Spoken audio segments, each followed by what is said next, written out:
Good evening, Ted. An urgent and dangerous evacuation mission in the Atlantic Ocean on that cruise ship we've been watching closely. 3 people already killed by a rare and deadly virus. Now a race to get the infected off the ship. Here's a look at the ship from moments ago, anchored just off the coast of West Africa. You see it there at nighttime. It's been a terrifying race against the clock for nearly 150 people on board, including Americans, and 3 people now sickened with that virus.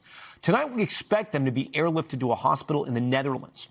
Medical officials in hazmat suits seen delivering supplies to the Dutch cruise ship, which has been forbidden from docking by local authorities until the sick passengers are taken off that ship. Tonight, the emotional message from one of those passengers about life on board this infected ship. You'll hear it as questions mount over how people got infected and if the threat could still be on board. Camila Bernal is following it all and leads us off. Tonight, an urgent medical evacuation to take place at any moment. 3 people suspected to have the high-risk hantavirus on a cruise ship now off the coast of Cape Verde in the Atlantic Ocean, expected to be transported to the Netherlands using 2 air ambulance planes, according to the Cape Verde Ministry of Health and the ship's operator. Already, 3 people who were aboard the ship have died. This as new video shows health workers in protective gear and supplies being delivered to the roughly 150 people on board, including 17 Americans. I will also show you what my room is like. Jake Rosmarin is a passenger on the ship and in a new statement said that safety measures are in place, including social distancing and masking. After the medical evacuation, Spain now says the rest of the people aboard the ship will be allowed to disembark at the Canary Islands, where the ship is expected to arrive in the next several days. There, they will be examined and sent to their home countries. It's very possible that you can be infected and not have any symptoms for weeks. Immunologist Stephen Bradfew underscores the severity of the virus. If you get sick with the cardiopulmonary hantavirus, on average, there is a 35% death rate. And that 35% is high when you compare it to other viruses. That's right. Influenza is far lower. COVID's around 1% to 2%. The World Health Organization says at least some of the passengers may have contracted the virus through human-to-human contact. Camila Bernal joins us tonight from L.A. Camila, Spain is setting some serious guidelines for the passengers once they get off that ship. Yeah, Tom, Spain today is saying that they're going to have special transportation and special places for these passengers to go, especially making sure that no one of the local population is impacted or has any contact with anybody on this ship. They also say that they're going to continue to monitor the situation. And although they say they don't know what exact port in the Canary Islands the ship will disembark in, they do say it's still going to take 3 or 4 days for that ship to arrive. So they will have all of that figured out by the time they get there, Tom. Okay, Camila Bernal leading us off. Camila, we thank you. We have breaking news we want to get to right now. In the war with Iran, President Trump moments ago announcing that he is pausing Project Freedom, that the U.S. military mission to escort ships through the Strait of Hormuz. Garrett Hake joins us now with this developing news. So walk our viewers through, Garrett, what exactly is happening here? Tom, this is a stunning reversal from the president, whose administration put not 1 but 2 cabinet secretaries out today for briefings defending this idea of Project Freedom as a key new administration priority, that the U.S. military might would be used to protect ships bottled up in the Persian Gulf since the start of this war as they transited out of the Strait of Hormuz. They did so successfully with 2 ships yesterday, but today just 1 ship passed through the strait. And now the president says that at the request of Pakistan and other countries, and he says because progress is being made in talks with Iran, this effort will be put on pause to see if a deal can be reached. The administration's priorities and solutions for the strait being closed have varied day by day, week by week. In the case of today, perhaps even hour by hour, as they've tried to figure out how to release the chokehold that Iran has had on that waterway without resuming combat operations. Now the solution seems to be they're going to go right back to where the status quo was on Sunday before this operation was announced. The thing that I think bears a lot more reporting here is what, if any, breakthroughs have there been in these negotiations to give the president the confidence to do this if that's really the reason. Secretary Rubio today, the nation's top diplomat, was in the briefing room telling reporters that he wasn't sure if there could be a diplomatic agreement and calling Iran's leaders insane. So from that just a few hours ago to this is an enormous policy change. Yeah, and I was going to say, because we all heard, at least us in the news that were watching Secretary Rubio there in the briefing room, it sounded like they were still very far apart. This sounds like maybe there's some hope. Well, look, I agree with you on at least the first part of that, Tom. I read everything we heard from Secretary Rubio today as pouring cold water on the diplomatic process. Nothing he said suggested to me that a diplomatic breakthrough could be close. We're now almost a month since Vice President Vance led that delegation to Pakistan to meet with the Iranians, and we've had no substantive breakthroughs on those talks in that time. President Trump is the eternal optimist. He has, at several junctures in this conflict, suggested that a breakthrough, a deal could be close, only to have that vanish. Is this something new? Is there actually a breakthrough imminent? Or is this a backing down on that Project Freedom that may or may not have been as effective as the U.S. would have liked, especially when you consider, that there were essentially no takers today? All right, Garrett Haig with that breaking news tonight. Garrett, thank you. We appreciate it. Also breaking tonight, FBI Director Kash Patel criticizing the Pima County Sheriff over his handling of the Nancy Guthrie case, even though the county has jurisdiction over the investigation. He said his team would have handled it differently. Kelly O'Donnell explains. In a newly released podcast, FBI Director Kash Patel raising new criticism about law enforcement cooperation in the unsolved disappearance of Nancy Guthrie, mother of our colleague Savannah. The first 48 hours of anyone's disappearance are the most critical. Patel tells Sean Hannity that the Pima County, Arizona Sheriff's Department waited too long to engage the FBI. We're here to help. What do you need? What can we do? And for 4 days, we were kept out of the investigation. Nancy Guthrie was reported missing on Sunday, February 1st. However, the Pima County Sheriff said they called the FBI 1 day later on Monday. That morning, it wasn't days later that we contacted that morning, we contacted the FBI. And that Tuesday, the sheriff and a Tucson-based FBI official held a joint press conference. The director praises the Bureau for the biggest lead in the case. When we were finally let in, Sean, look what we did. We went in and got the Ring doorbell, and we said, hey, is anyone talking to Google?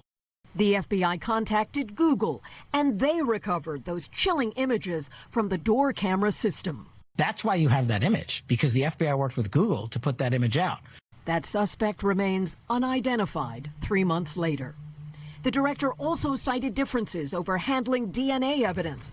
Pima County chose a Florida lab it regularly used. We would have analyzed it within days and maybe gotten better information or more information. Our lab's just better than any other private lab out there. And we didn't get a chance to do that. So I understand everybody's frustration. Kelly O'Donnell joins us now live. And Kelly, perhaps most concerning, the FBI director had no new updates on Nancy's whereabouts or potential leads. That is the sad reality, Tom. Nancy Guthrie remains missing. No arrests have been made. We don't have any significant progress publicly known to us. Now, the director had no update on the case today, but the FBI told me in checking in with our sources there that investigators are still actively working this case. So FBI personnel are still involved. Now, we also checked in with the Pima County Sheriff's Department, and it's important to point out they have jurisdiction, and the decisions that they made about the case were theirs to make. And that's something Director Patel acknowledged throughout that interview with Sean Hannity. We asked about Patel's critique, and the sheriff's office responded that they don't have any additional information to share at this time.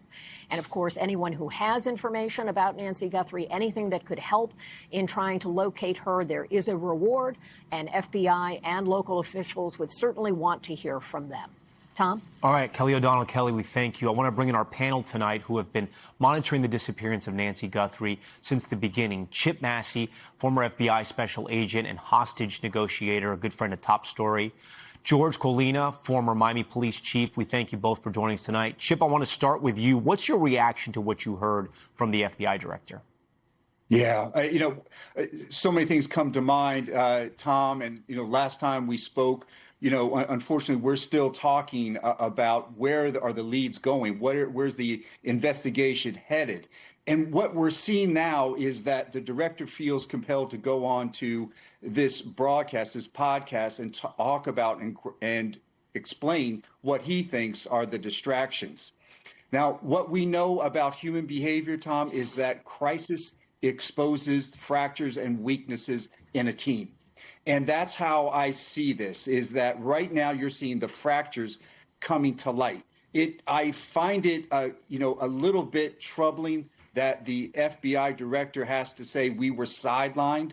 I don't understand that fully. Clearly there was an appetite, a capacity for us being there, and the public, as you are, Tom, frustrated with the results or lack thereof in what's happening. But the underpinning of all this is when these things happen at this speed, that it's not only the public that becomes dismayed, but the offender, the bad guys take a look at this, and they also have to say, it's like they're disorganized, they're dysfunctional, and maybe I'm getting away with this. George, talk to us about the relationship between the FBI and a local police department. You ran Miami's police department there in that great city.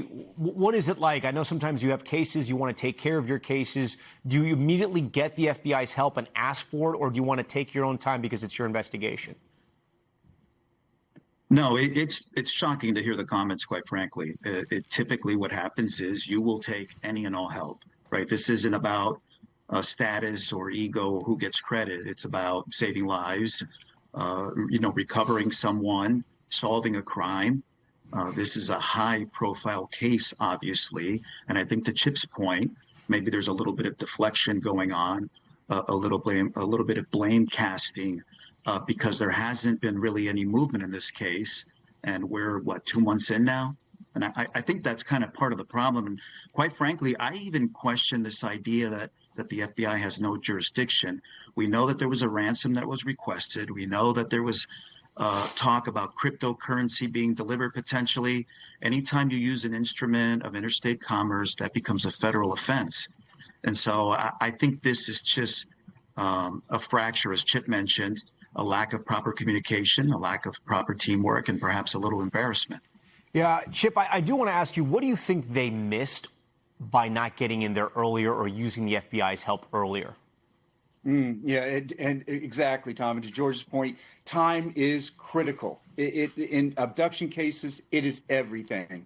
So getting the freshness of this evidence, getting the recollection of the neighbors, getting, even as the director said, that getting the Google, getting to them to get that transcript, that video from the recording, so critical. These things have to move fast because the bad guys are moving fast. And if we're able to close in on them in a more rapid fashion, then we're getting closer to a solve. But right now, just like George was saying, is that, us looking fractured, us being in a state of sounding like disarray. Again, I don't understand how the FBI can say this, how the director can say this when the president was involved. Of course, all it would take would be a phone call to make these things happen. So I'm not exactly sure what's happening. George, there's also the dispute over where to analyze the DNA evidence collected at the scene. Pima County elected to send it to their regular partner, a private lab in Florida. Patel says the FBI offered to fly the DNA to Quantico.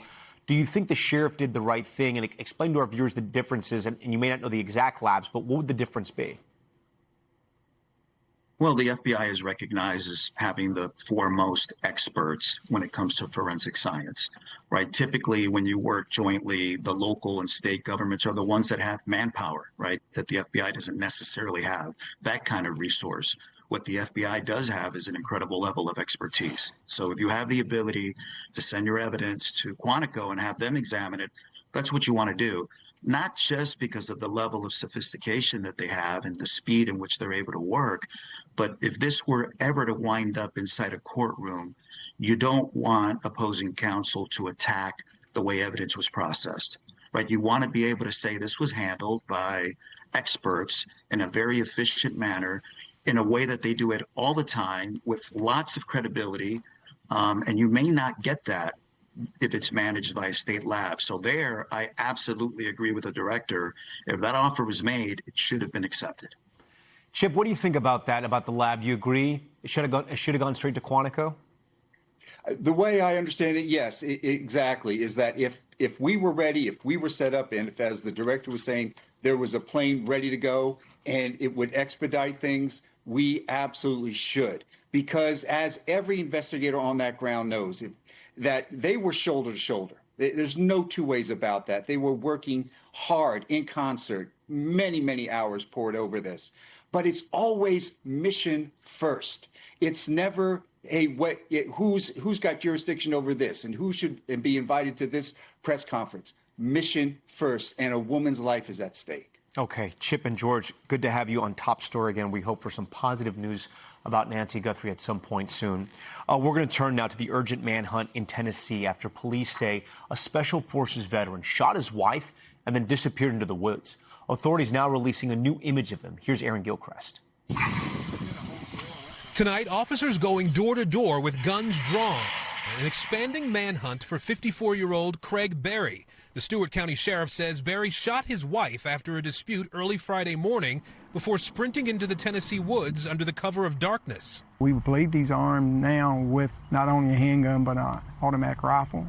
This grainy image from a trail camera is the only sighting of Berry since the shooting, which his wife survived. Sheriff Gray says the former Army Special Forces operator has extensive training to handle the toughest conditions. He's going to use the terrain. He's going to stay away from populated areas. He's asking neighbors to check their security cameras. All the doors are locked 24/7, and I got my little dog with me, and I got the little... Carol Givens feels safe, but is keeping her pistol in her pocket, just in case. You don't normally carry, but you feel safer with it right now. I do not carry. I just, for safety, out in the middle of nowhere, my husband made sure that I knew how to use it.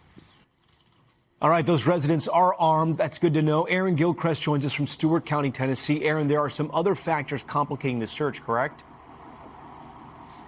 Yeah, you're right, Tom. A few things at play here. One is the weather. It's been raining pretty hard here. It just stopped a little while ago, and that slowed down an expanded search effort. The sheriff tells us that he sent out fewer deputies today to search around the area than he was planning to because of the weather concerns, but that search effort will grow as the week goes on and it becomes necessary for that.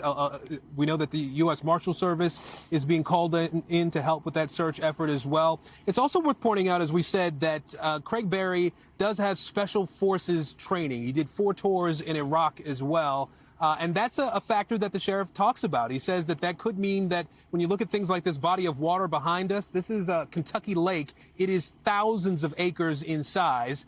And this is someplace that Craig Berry could have jumped into. We're told that he is an experienced diver and swimmer. The sheriff says he could have swum to the other side of the lake here.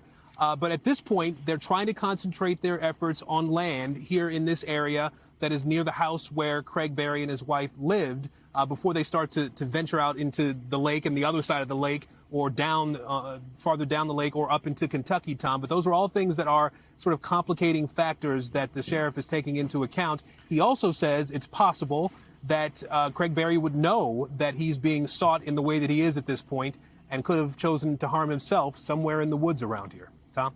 Okay, Aaron Gilchrist, we thank you for that. We're also tracking a dual storm threat across the country right now.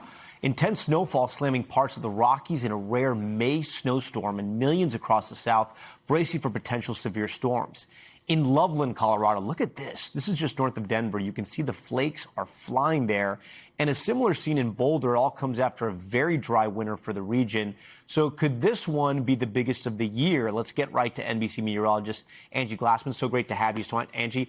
A lot of wild weather for May. How much snow could the Rockies see tonight? Yeah, wild indeed. The calendar says May, Tom, but not so much for the forecast for our friends across the Rockies. We could be talking about upwards of a foot to even 2 feet of snow by the time this is all said and done. You can see some of that snow ongoing across parts of the Rockies, and then the broader system, of course, bringing some of that heavy rain rain and the severe threat to folks across the Midwest and the Northeast. But let's focus on those winter alerts first. You can see they're up and down the Rockies, parts of Wyoming, Colorado, seeing some of those flakes still falling. And we are going to see the snowfall kind of ramp up here as the rest of the evening goes on and we get into tomorrow morning. So the travel on the roads across Colorado and Wyoming going to be a little difficult. We'll see the potential for upwards of maybe a foot to 2 feet in the mountains and the foothills. And by the way, Denver running at a big deficit for this season as a whole. We're talking nearly 30 inches below what we typically see since July 1st. So this is going to be some welcome snow for folks there when it comes to, of course, the reservoirs and such that they depend on the snowfall for. And then, Angie, walk us through the timing of the severe storm threat that we're tracking tonight. Yeah, this is going to be something that we watch kind of ramp up here over the next couple of hours, Tom. We've got this threat across parts of the South. So really Dallas to Memphis is kind of the bullseye that we're going to watch for the slight risk. We've got all the threats on the table, and this is going to be through at least midnight Central Time. 11 million people in total. We've got the hail, the wind gusts, and a couple of tornadoes possible. And there's the system kind of on the move as we get into tomorrow, where that severe risk is going to slide to East Texas into Georgia. So kind of another day where we've got all the ingredients across the South. We'll also see some of that rain kind of centered across parts of the Northeast and New England. And then finally, as we get into Thursday, much of this is going to depart. But notice we've still got some of those kind of lingering showers across parts of the mid-Atlantic. And we could potentially be talking about a couple of gusty storms still across parts of the Southeast through Thursday, Tom. All right, Angie Lastman, so great to have you. We thank you. We're back in a moment with the terrifying attack at Yellowstone. 2 hikers mauled by a bear, how crews got them out just in time. Plus, chaos on a youth football field. A mother arrested for allegedly kicking a child. What happened here? And the dramatic boat crash caught on camera. A driver losing control before slamming into rocks. That video ahead on Top Story.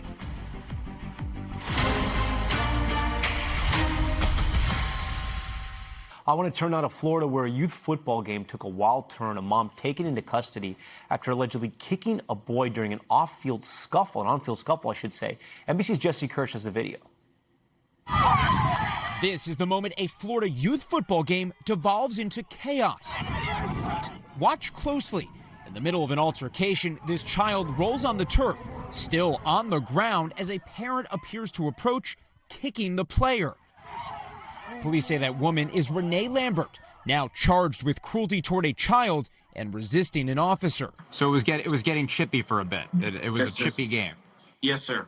Curtis Jones says he was filming the physical game between 13 and 14-year-olds when that scuffle broke out Saturday in Fort Myers. What made things finally boil over? I think 2 players just got one at it, and players going to defend their own teammates. According to a police report, it wasn't just players rushing in. A witness saying Lambert entered the scrum and became physical with some players. You're detained right now. No, I'm not. You are. Goodbye. You are. Stop. Then as police tried detaining Lambert, investigators say she became confrontational. I'm the one who got hit. You are being pointed out as being a suspect right now. You're detained. You are detained. So where's number 9? Go get number 9. A kid? Yes. You're an adult. The moments captured on this body camera video released by police. She's detained because they said you hit a kid. And the kid hit me. Investigators spoke with the victim, who said while he was on the ground, he was kicked by Lambert in the leg, according to the police report, which adds a sheriff's deputy took photos of the victim's legs but did not observe any injuries. Our NBC Fort Myers affiliate obtaining this video showing Lambert acting aggressively at another game days earlier. NBC News has attempted to reach Lambert, but has not heard back. The Fort Myers Falcons youth football organization tells our affiliate that Lambert has been permanently banned from all team events. The organization writing in part, quote, adults are expected to lead by example and help de-escalate situations, not escalate them. Tom? All right, Jesse Kirsch, thanks for that one. Still to come tonight, if it's election night, you know it's Steve Kornacki standing by. He's live at the big board with a look at the early results coming in. All right, looks like he's trying to see what's going on over there. But first, Top Story's top moment, and this is a very special one. Our Top Story family just got a little bigger. Welcome to the world, baby Claire. Our producer, editor extraordinaire, Mara, giving birth to this adorable girl. Claire is happy and healthy, and you can see already repping Top Story. What a cutie. A big congratulations to Maura, Will, and their family, and we'll be right back.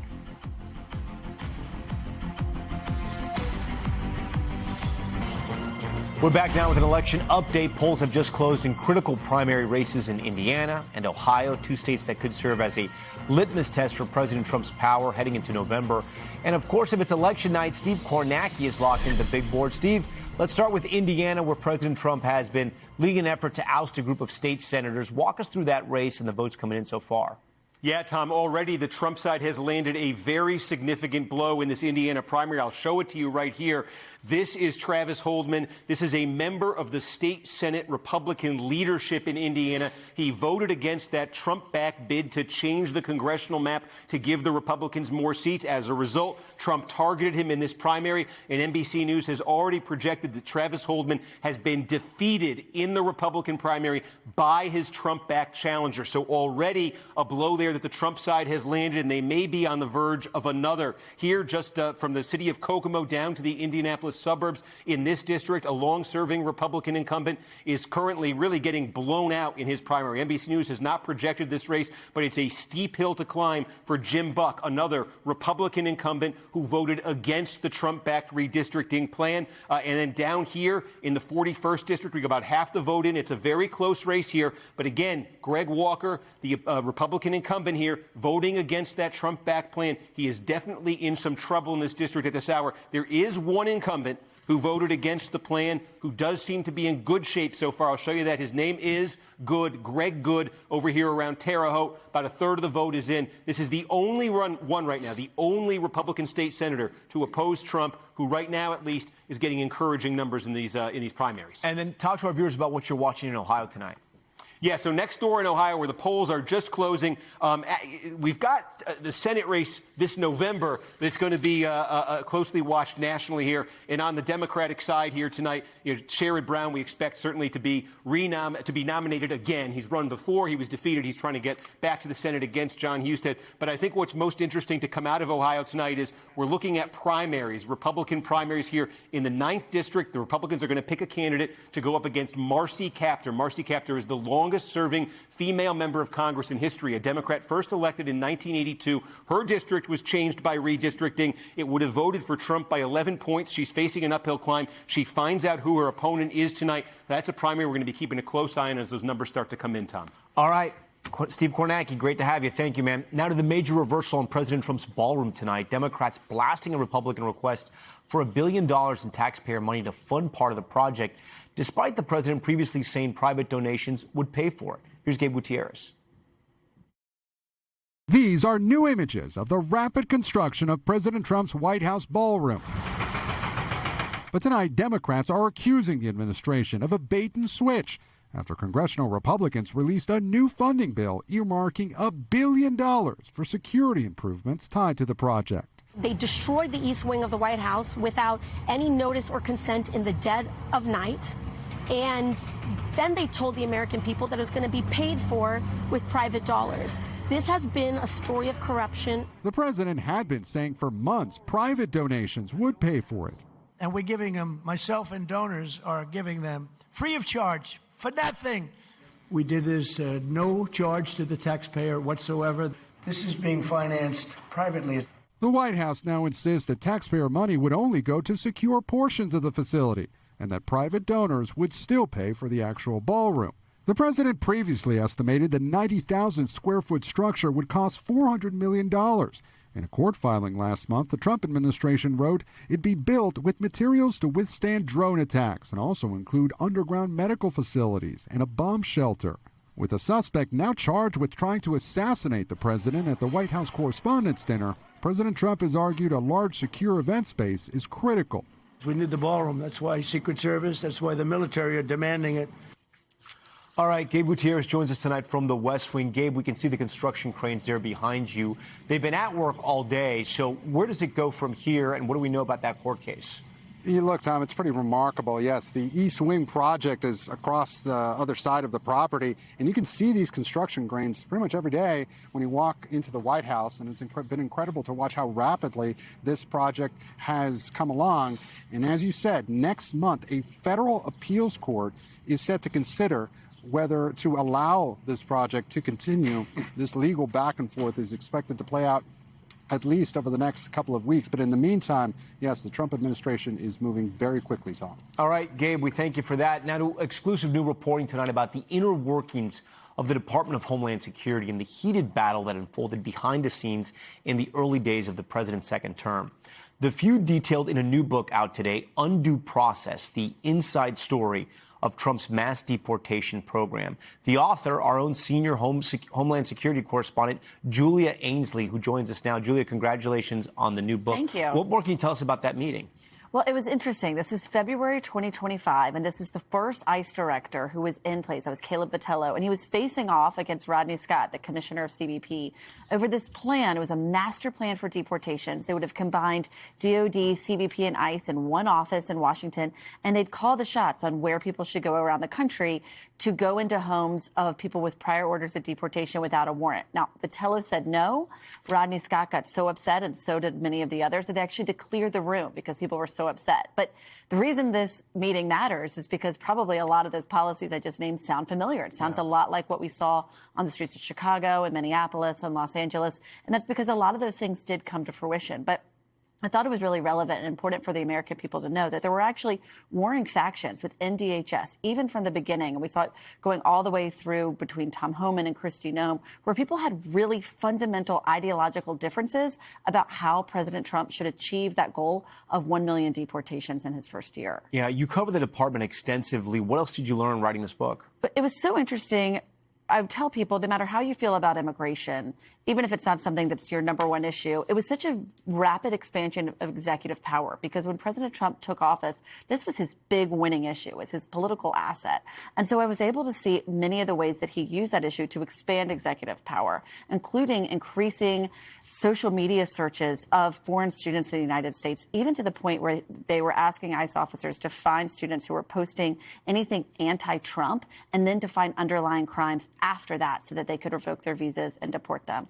I also found many more people who were pushing back and paid the consequences as a result, including a career spokesperson who believes she was fired because she refused to call immigrants scumbags in a press release, and a law professor who lost his job after he told reporters that officers needed to have reasonable suspicion before breaking a window of a car. Okay, Julia Ainsley, again, the book is out today. Julia, we thank you for that. Now to Top Stories newsfeed. We start in Texas, where police are investigating a deadly shooting at a shopping center just outside of Dallas. At least 2 people killed and 3 others hurt. Police say a 69-year-old man was arrested after a short foot chase. According to investigators, gunfire broke out in the neighborhood's Koreatown following a business meeting between the suspect and the victims. They say this was not a random act of violence. And former NFL star Stephon Diggs found not guilty on assaulting his personal chef. The case centered on an incident in December where a former live-in chef accused Diggs of slapping and choking her during an argument at his home. Diggs' attorneys claim the alleged assault never happened. A Massachusetts jury acquitted the former New England Patriots receiver on all charges. And a scary scene off the coast of Washington State. Video shows a boat speeding right in front of a ferry. Look at this. Pierce County Sheriff officials say the driver appeared to be passed out. Moments later, the boat slams into a rock embankment, sending the man flying into the water. You'll see it right here. Pretty crazy video. He was taken into custody for suspicion of driving under the influence. The FDA announcing an urgent recall on multiple potato chip products because of a dangerous bacteria risk. The Utz brand pulling 9 flavors of its Zaps and dirty potato chips off shelves nationwide. It's over concerns that the seasoning could be contaminated with salmonella. So far, the FDA says it has not received any reports of illnesses. Okay, time now for Top Stories Health Check and RFK Jr.'s push to curb antidepressant prescriptions. The Health and Human Services Secretary launching a new initiative over concerns doctors are overprescribing some popular medications. As of 2026, roughly 44 million Americans take those pills. That's about 16.6% of adults. The number of people taking those medications surging over time. You can see the steady climb over 15 years right here, where it lands right now. The secretary's push aimed at the most commonly prescribed antidepressants, including Prozac, Zoloft, Lexapro, and Paxil. Here to discuss is the New York Times' Ellen Berry, who focuses on mental health and is reporting on RFK Jr.'s new initiative. Ellen, thanks for joining Top Story tonight.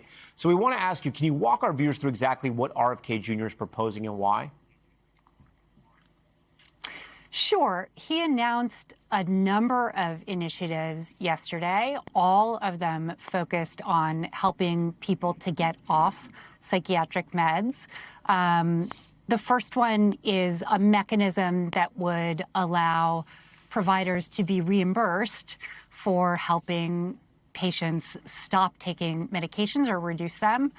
The second is what's called a Dear Colleague letter, which just directly communicates to hospitals and providers that they should not look at pharmaceutical treatment as a default, but try to find non-pharmaceutical treatments like therapy, exercise, nutrition, et cetera.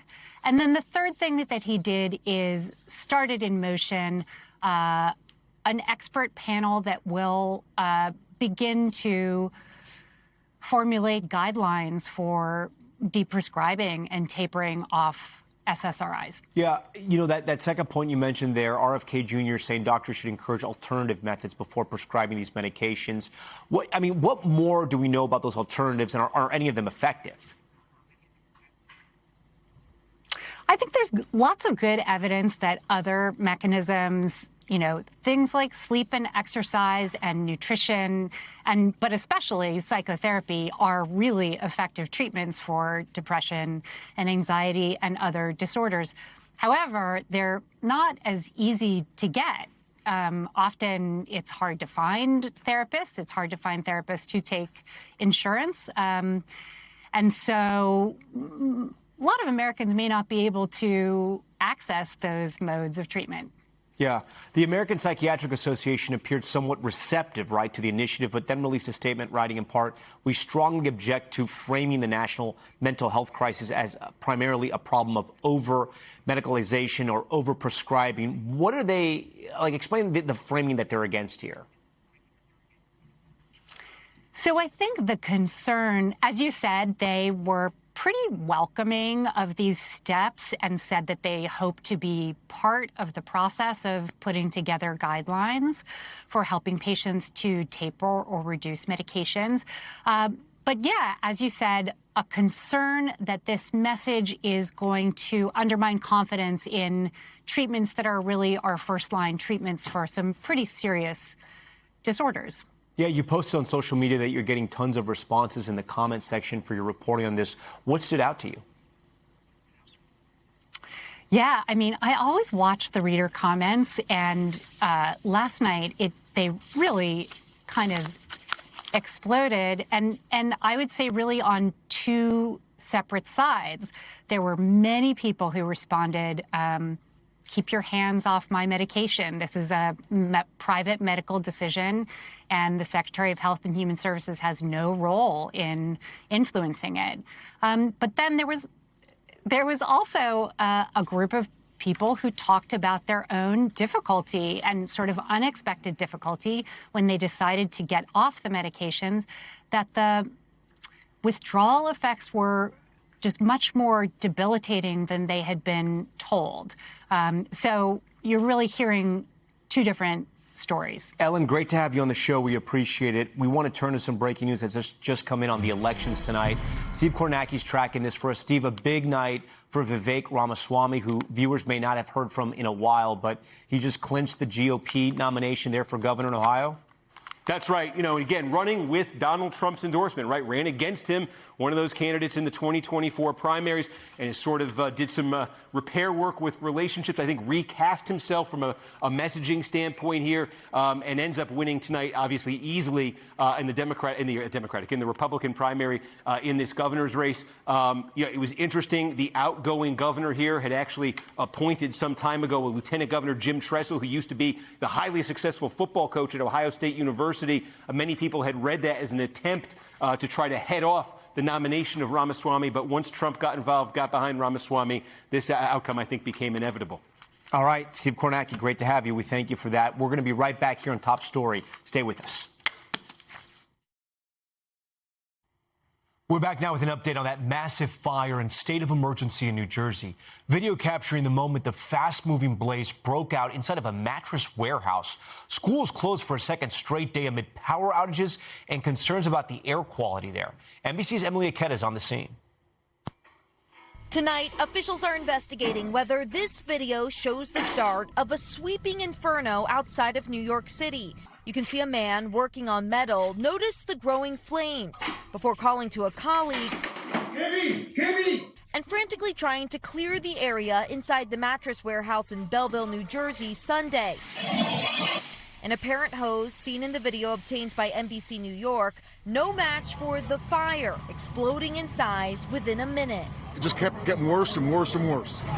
With thick smoke visible for miles, the fire prompted a state of emergency and closed schools in the area for a second day in a row. Flames shooting out of windows as winds carried embers, destroying several warehouses and homes. It's an entire city block. Mayor Michael Melham said it's a miracle no one was killed. Because it was so windy and whatever the material was inside, whether it was fabric or foam or cardboard, started flying all around, and it just started landing on roofs and starting fires. Dozens of firefighters still on the ground attacking from all angles. This fire that has been burning for now more than 2 days. Yesenia Montalvo's Legacy Boxing Club among the businesses incinerated. I have 5 more coaches also that are now without a job. You know, so that's my concern, not really me, but what we had in the community and the gym. The ATF now trying to pinpoint the cause of this devastation. And you heard the mayor there talking about the continued impact of wind. Gusts today approaching 35 miles an hour, continuing to complicate the firefight. Another concern that remains today is the air quality. The smell of smoke, you can see kind of the haziness behind me, remains really quite pungent. School officials say they are taking the direction, they are following the direction of emergency services in a situation that, quote, has been evolving. Meantime, dozens of people remain evacuated as that blaze continues to burn. Tom. Emily Aketa for us. Emily, thank you. Now to our series, The Cost of Denial. Tonight, California's largest home insurer could be at risk of temporarily losing its license. The state accusing State Farm of mishandling claims after those devastating Los Angeles wildfires last year. Our Liz Croy speaks to homeowners and takes an in-depth look now at the investigation.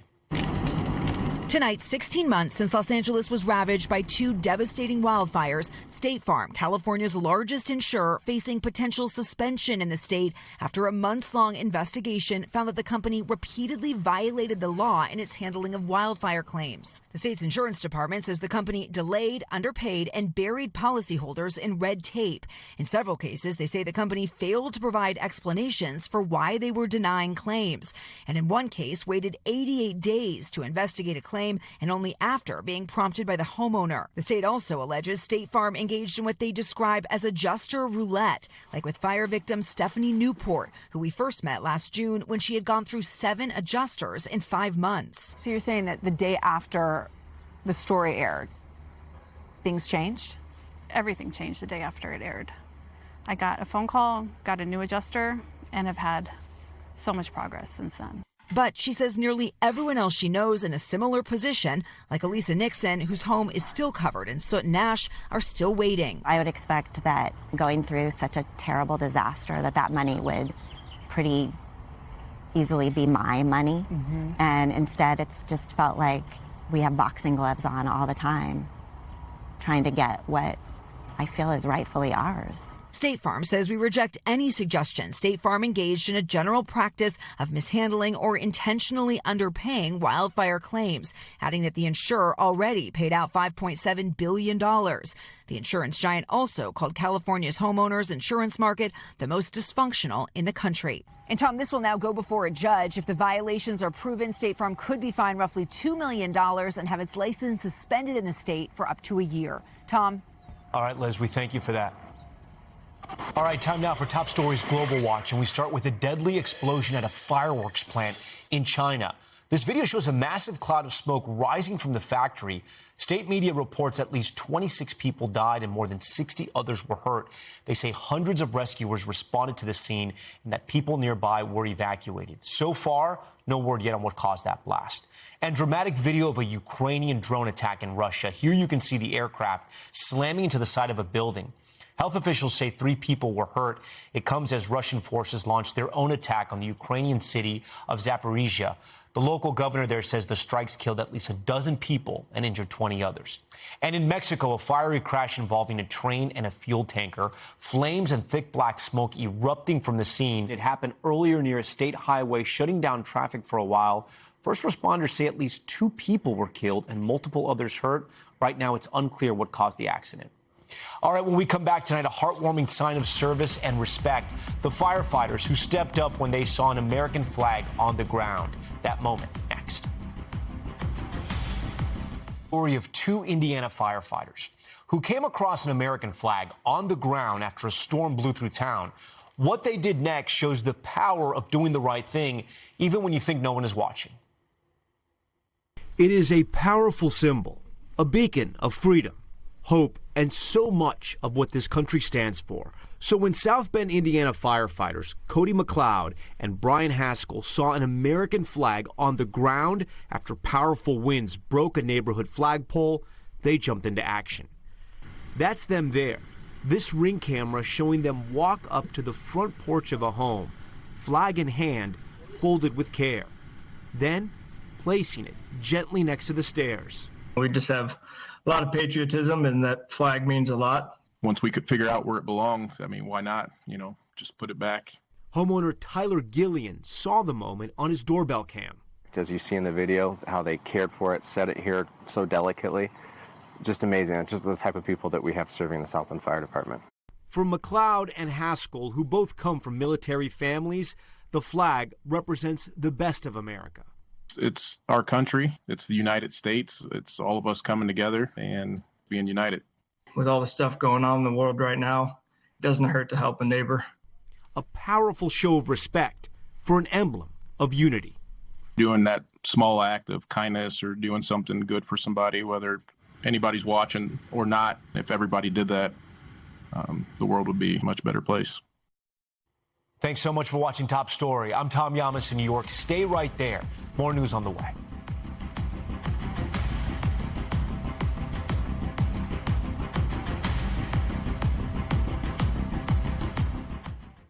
We thank you for watching, and remember, stay updated on breaking news and top stories on the NBC News app or watch live on our YouTube channel.